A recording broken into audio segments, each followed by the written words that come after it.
বর্তমানে আমরা যারা স্মার্টফোন ব্যবহার করি তার হাতে গোনা কয়েকজন বাদে আর সবাই প্রায় আমরা হোয়াটসঅ্যাপ ব্যবহার করে থাকি। তো এই হোয়াটসঅ্যাপের অনেক গুরুত্বপূর্ণ কিছু মজার সেটিংস আছে এবং হোয়াটসঅ্যাপের কয়েক কিছু কাজ আছে যেগুলো আমরা অনেকেই জানি না।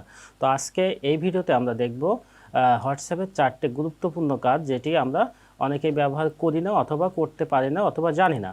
তো সর্বপ্রথম আমরা আমাদের মোবাইলটা হাতে নেব, নিয়ে আমরা আমাদের মোবাইলের হোয়াটসঅ্যাপে চলে যাব। হোয়াটসঅ্যাপে গিয়ে সর্বপ্রথম যে বিষয়টা নিয়ে কথা বলবো সেটি হচ্ছে আমাদের মোবাইলে আমরা অনেকেই ভয়েস ওভার পাঠাতে পারি, অর্থাৎ আমরা কিছু বলে সেটাকে পাঠাতে পারি, কিন্তু হোয়াটসঅ্যাপে ভিডিও ভয়েসও পাঠানো যায়। সেটা কিভাবে পাঠাতে হয় আমরা এখন সেটি দেখব।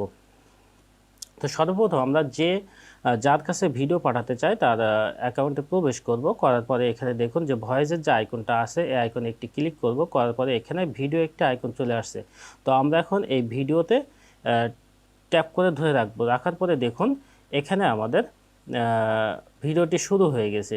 তো আমরা যদি এখন চাই, আমরা যদি এটিকে ছেড়ে দিই, তো ছেড়ে দেওয়ার সাথে সাথে আমাদের ভিডিওটি আমরা সেই ব্যক্তির কাছে অটোমেটিক্যালি চলে যাবে।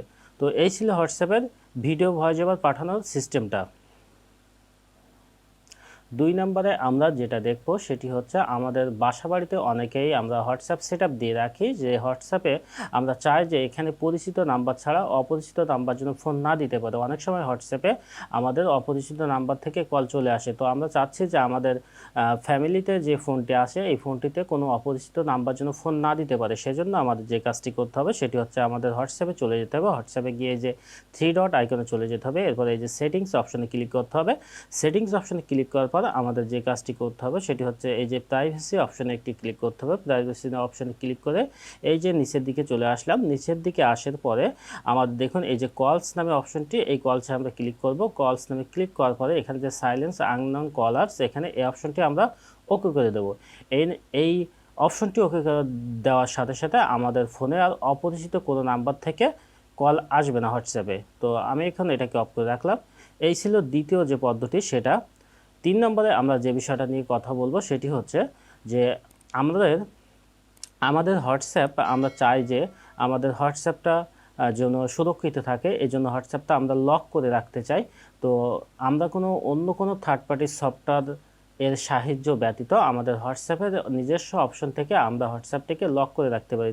সেজন্য আমাদের যে কাজটি করতে হবে সেটি হচ্ছে আমরা এই যে 3 ডট অপশনে চলে যাব। 3 ডট অপশনে চলে যাওয়ার পরে আমরা এই সেটিংসে চলে যাব। সেটিংসে চলে যাওয়ার পর আমাদের এখন যে কাজটি করতে হবে সেটি হচ্ছে এই যে প্রাইভেসি সেটিংস। প্রাইভেসি সেটিংসে গিয়ে একদম নিচে দেখুন এই যে ফিঙ্গারপ্রিন্ট আনলক। এই ফিঙ্গারপ্রিন্ট আনলকে আমরা যদি এখন এটিকে অন করে দিই তাহলে আমাদের এখানে ফিঙ্গারপ্রিন্টটা সেট করতে হবে এবং আমাদের হোয়াটসঅ্যাপটি লক হয়ে যাবে। যখন আমরা এই হোয়াটসঅ্যাপে প্রবেশ করতে যাব আমাদের এই ফিঙ্গারপ্রিন্ট ছাড়া আমরা এই হোয়াটসঅ্যাপে প্রবেশ করতে পারবো না। এই ছিল হোয়াটসঅ্যাপের 3 নম্বর সেটিং। এরপরে 4 নম্বর যে সেটিংসটা নিয়ে আমরা কথা বলবো সেটি হচ্ছে আমরা অনেকে চাই যে আমাদের যে হোয়াটসঅ্যাপটি আছে সেটিতে আমরা লক করব না, অর্থাৎ আমরা আমাদের হোয়াটসঅ্যাপটি লক করব না, কিন্তু কোনো নির্দিষ্ট একটি ব্যক্তিকে আমরা লক করে রাখবো, যেন এই ব্যক্তির সাথে আমি যে কথা বলেছি সেই কথাটি যেন আমরা আমাদের কেউ না দেখতে পায়। তো সেজন্য আমাদের যে কাজটি করতে হবে আমাদের হোয়াটসঅ্যাপে চলে যেতে হবে। হোয়াটসঅ্যাপে যাওয়ার পরে আমাদের যে কাজটি করতে হবে, আমি চাচ্ছি যে এই ব্যক্তির সাথে আমার যে কথাগুলো হয়েছে সেটি যেন কেউ না দেখতে পায়। সেজন্য আমার যে কাজটি করতে হবে, আমার এই ব্যক্তির প্রোফাইলে চলে যেতে হবে। প্রোফাইলে যাওয়ার পরে আমরা নিচে আসব। নিচে আসার পরে এখন দেখুন এই যে চ্যাট লক, এই অপশনটি যদি আমরা অন করে দিই তাহলে এই ব্যক্তির সাথে এই চ্যাট লক যদি আমরা অন করে দিই তাহলে এই ব্যক্তির সাথে আমার যত চ্যাট আছে তাহলে তখন কেউ আর এটিকে দেখতে পাবে না, আমাদের যতক্ষণ পর্যন্ত আমরা আমাদের ফিঙ্গারপ্রিন্ট না প্রবেশ করাবো। তো বন্ধুরা, এই ছিল আজকে হোয়াটসঅ্যাপের 4টি গুরুত্বপূর্ণ সেটিংস। যদি ভিডিওটি ভালো লেগে থাকে চ্যানেলটিতে একটি সাবস্ক্রাইব করে আমার পাশে থাকুন। ধন্যবাদ।